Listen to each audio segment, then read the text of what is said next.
Merry Christmas, true believers. Englentine here, and we're continuing our Christmas comic book cavalcade with one of the most iconic Batman covers and definitely one of the most iconic Santa Claus covers. We're talking Batman number 27. If you've ever wondered, hey, what is this thing all about? Now's the time to find out. So kick back, relax, let's get this party started.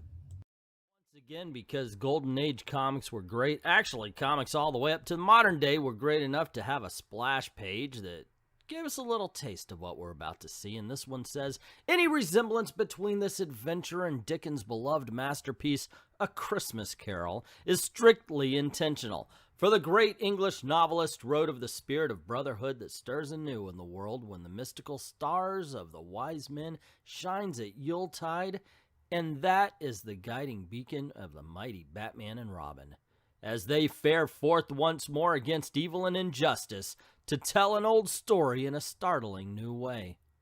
A Christmas Carol. The book opens and we see Dick Grayson and Bruce Wayne out shopping for Christmas trees. Christmas Eve in Gotham City, and Bruce Wayne and Dick Grayson are doing the last of their shopping. $7.98 for those, woo! They aren't even worth $1. Take them or leave them, there's a shortage this year. So, yeah, this is a sign of the times when they're complaining about an $8 Christmas tree. And so Bruce and Dick walk away with their $8 tree and come across one that says $2 for Christmas trees. Dick Grayson says, we should have come here first, Bruce. A fine time to suggest it, like, you know, Dick should have seen this thing they didn't see before, I don't know. And they see that the owner of the Christmas tree stand is having some trouble. I got a right to sell my trees at any price. Says you. What? Help! Here's where your profits go up in smoke, and we see the guys pouring gas on the trees here. Those hoodlums seem to be lacking in peace and goodwill. We'll teach them the proper spirit. And, okay, just want to point this out. At no time did we see them run off anywhere, and all of a sudden, it took, at the time it took for Bruce Wayne to reach up for his jacket lapel, Robin's already changed. Alrighty. We keep going here. I see you rats don't believe in Santa Claus. Batman and Robin, ouch. So apparently Dick Grayson knocked him into the fire. That's attempted murder. Crime number 1. You called it right that time, chump. So Batman and Robin beat the bad guys, of course, and try to shake them down for information. They wanted me to raise my prices and pay them the difference, the Christmas tree stand owner says. Ah, racket, eh? Speak up. Who's your boss? Happy Hogsby. And then, of course, we cut over to Happy Hogsby, gang chieftain, has found his Yuletide a merry one. Indeed, and we see that Happy tends to wear a little bit too much lipstick. Ha! Santa Claus sure is paying off this year. Why didn't we ever think of this before the whole world's crazy about Christmas trees? Even at 4 times the regular price. Ha ha ha. I love the 1940s gangster accent they try to give them here. 40s. Until now. Happy Hogsby, I believe. I'll fix him. And the guy tries to pull a gun, but man, this guy's slow. Because you would think he'd be at least able to plug Robin. But nope, Batman hits him, says, what are you trying to do? Hurt somebody? And once again, this guy's got a drop on Batman, but doesn't take a shot. Instead, Robin knocks him down at the knees, and Batman confronts Happy. What's the idea of starting a fight in a respectable business? In the first place, your gunman started the fight. You tell him, Batman. Get him. And in the second place, hogging the Christmas tree market through terrorism isn't respectable. All I do is manage the business. If my agents use crude methods, can I help it? I like that, the fact that they use terrorists there, because wow, we wouldn't even begin to use the word terrorist for racketeering charges these days. Get smart to yourself, Batman. With Scranton Loring the millionaire behind me, how can anybody make trouble for me? Be patient. Just a little while, you'll find out. So I think it's really funny how this overly lipstick criminal, who now puts lipstick on his chin, by the way, if it looks at the way, does it look like he's got 3 lips here? Anyway, giving up a lot of information really easy, isn't he? So Batman and Robin head on over to young Scranton Loring's house. They that he just inherited his fortune from his uncle, who was known as Old Man Scrooge. But while he's there, or before they get there, I should say, another visitor comes to meet old Scranton, and that is in the guise of his uncle. But his uncle arrives dressed as Santa Claus to make everything seem a little nicer for the kid. And we see Scranton Lorrington behind a desk. Let me see, $953,000 at 33.33% with 10% deducted for operating costs. You know, truth be told, I have to give this book props. It's a Golden Age book, and it's managed to avoid a lot of the usual Golden Age and Silver Age silliness that befell a lot of these books. Like the Action Comics 105 was just ridiculous in how it was written. So here, basically, we meet his Uncle Tim, as I said before. He shows up in a Santa Claus outfit because, you know, most young boys like Santa Claus. But he responds back with, or Scranton, I mean, responds back with, most boys are stupid, but I'm interested in really important things, like Uncle Caleb was. He taught me all I know. And Santa Claus there says, all Cable knew was how to get rich at other people's expense. They used to call him Old Scrooge. And the young man says, they call me Young Scrooge, and I'm proud of it. As for all this sentimental stuff about Christmas, while others throw their money away, I'm making $250,000 by cornering all the Christmas trees in town, quadrupling prices. Shrewd, eh? And that's when Batman and Robin come in. And that's when Uncle Santa Claus gets a little bit mad. I won't permit it. As your guardian, I insist that you drop this monstrous swindle on Christmas Eve. Now I understand what Uncle Caleb meant when he said you never amount to much, Uncle Timothy. And that's when Santa Claus bitch slapped him. You don't become Scranton's guardian until January 1st. Meanwhile, I have power of attorney to handle all of his business affairs. Yeah, we see where this is going. You mean you're in favor of this scheme? So, yeah, I think the attorney's bad news, right? What do you think, guys? Eggers originated the scheme and has handled most of the details. We've gone too far now to stop, even if we wanted to. Crime number 2 committed by Batman and Robin, breaking and entering.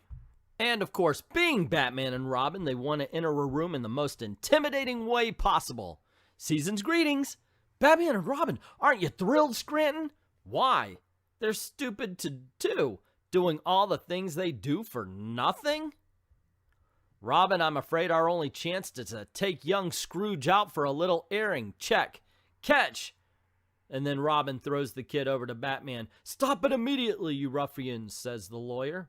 Crime number 3 committed by Batman and Robin, assault, and this time they did it in front of the kid's attorney.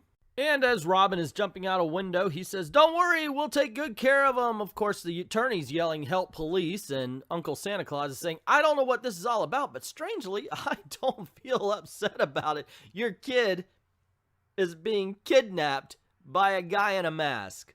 Oh, yeah, I'm sorry, what is it? Crime number 4, kidnapping. So, if there's an attorney out there, please tell me, if you're playing crime poker, is racketeering worse than kidnapping? Or is assault and kidnapping worse than racketeering? Just want to know where the sentencing would stand.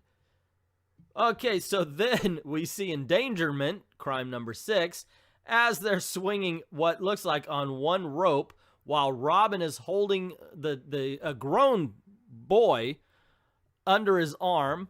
I'll ruin you, I'll sue you for every sin you got in the world. All set. Alley-oop. I mean, seriously, how is this safe even for Robin, much less Robin, Batman, and the boy? And, of course, the kid's scared out of his wits. Please don't let go. Not on purpose anyway. Ha right. So then they say presently, which, okay, now they're watching a tenement fire. And the kid goes, why should I be interested in that fire? It isn't my property. Batman informs him. Christmas trees here until an hour ago when some thugs set fire to the shop because the old folks wouldn't cheat their customers. And, you know, Batman and Robin are jumping into that fire, make sure there's no innocents or anybody that could get hurt. That's awesome. Yeah, let's teach the kid a lesson. Way to be inspiring, dynamic duo. They hope to make enough to give their family a Merry Christmas, but small chance of that now. Since you've gone to all this trouble to impress me, I suppose I can have Eggers send them a check Nothing's worth salvaging, Chief. If you think that smashing people's dreams with your greedy financial operations then can make things right by writing a check, I beg your pardon. Are you insulting me? No quarrels, kids. Come on, we're going to follow the old couple home, because that's not creepy. So they go into their house, and we just do not understand if they are invited or not. And the old man tells them that they had a son who died, and his wife is sick, and they're barely earning enough to keep the children fed and such. So Robin says, you see what they're up against already before your representatives came around? I never knew people were as miserable as this. Batman, will it be all right if I give them what money I have with me, not as charities? I'd really like to. Of course, Scranton. Is it possible he has a heart? Because Lord knows we don't. I mean, you're fucking Bruce Wayne and you didn't give these people a sandwich. Back at the Scranton estate, we see the lawyer and the manservant talking about how they're trying to screw over the kid. We find out that the lawyers actually transferred most of the fortune into an account for the three of them, but Uncle Santa Claus heard it, and he's like, hey man, what you doing? I'm gonna tell the police and everybody that you're trying to rob my nephew. Now, of course, I'm paraphrasing. And he gets hit over the head with a phone and knocked out because, you know, that doesn't cause brain damage in any, like, medium at all, ever. So Batman and Robin take old Scranton over to the hospital to show him the family of a guy that his goons were hired to beat up. And Scranton's like, hey, I don't like this at all. I don't want him to commit violence. I'm going to take care of this kid's medical bills. And then he says, now, if I only knew who Edgar's agent was, I'd give him a piece of my mind. And Batman says, you know, we'll be glad to show you.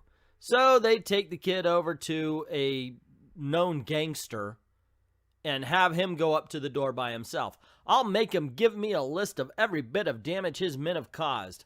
Just ring the bell and ask for Hogsby. We'll be standing over here behind this wall safely, okay? Go right on ahead, young gentleman who's obviously under 18 because he's got an assigned guardian. Batman thinks, I'm afraid Scranton has a shot coming. But it may just be what he needs to complete the cure. And it may be a bullet, one or the other. And considering a guy with a gun in his face answers the door, I'm going towards column B. Batman's a dick.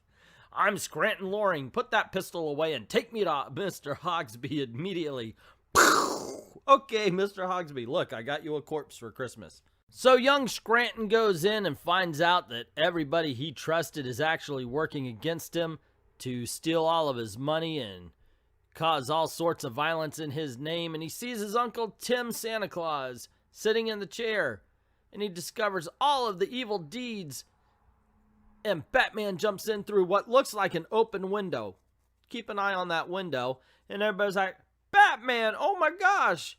Except for, even though he's holding a gun to the boy's head, he doesn't turn around and shoot Batman more than once. And then in the next panel, we see Robin jumping through a jaggedly broken window and yet not touching a piece of glass. You know, the angle he had to have been going through that window to do that is amazing. Acrobat indeed. And then here's what Batman says, and I shit you not, this is in the books. Your days of using guns on children are over. Look to your left, Batman, and see what you're doing with a kid right now. You hypocritical sumbitch. Yeah, I know. Save your well-actuallys for somebody else. I see he doesn't have a gun on him, so technically he's not doing what he's saying. But he is definitely putting a kid in danger. So Batman and Robin start fighting the crooks. Robin kicking somebody from the chandelier. And Batman has a gun drawn on him when Scranton jumps in front and says, hey, whoa, don't shoot the Batman. You can shoot me because I'm crap. But don't shoot him. And for some reason they hesitate, even though just moments ago they're about to kill him. And that gives Batman time to knock the gun out of Hogsby's, whatever his name was, hands. And they were like, hey, Scranton, that was cool of you. Because usually, like, you're really so selfish. But now I think you could be rehabilitated because you are young. So Scranton says, hey, you know what? I'm going to go to the toy store and buy all the kids and orphans, such like that. I don't know, a whole bunch of toys. And he says, I don't know much about toys, so give me 3 or 4 of everything. And, of course, old Uncle Santa says, hey, I don't know how I'm going to carry this. And then, just like in the Superman book, we see that Batman loans him his plane, and they're flying around, hovering when they need to. They even get a sleigh, what is that, rails, whatever their feet, on it for some reason. It's not like they're going to land, but they still made it up to look like a sleigh. Go figure. Alrighty, but anyway, they fly Santa Claus around to distribute presents to the kids in the hospitals, and everything is A-okay, and at the end, of course, you have to have the roundup. Greetings to one and all from Uncle Tim and from young Scrooge Loring, who won't be known by that name any longer, and Robin, and a Merry Christmas, everybody, from Batman. The end. Well, there you go, true believers. Not Detective Comics 27. I'm so used to saying that. Batman number 27. The most famous, I would say, inarguably, actually, Santa Claus and superhero comic cover ever. And that's the story behind it. What did you think? Yay or nay? Good or bad? I didn't think it was as silly. Definitely not as silly as the Action Comics 105 book.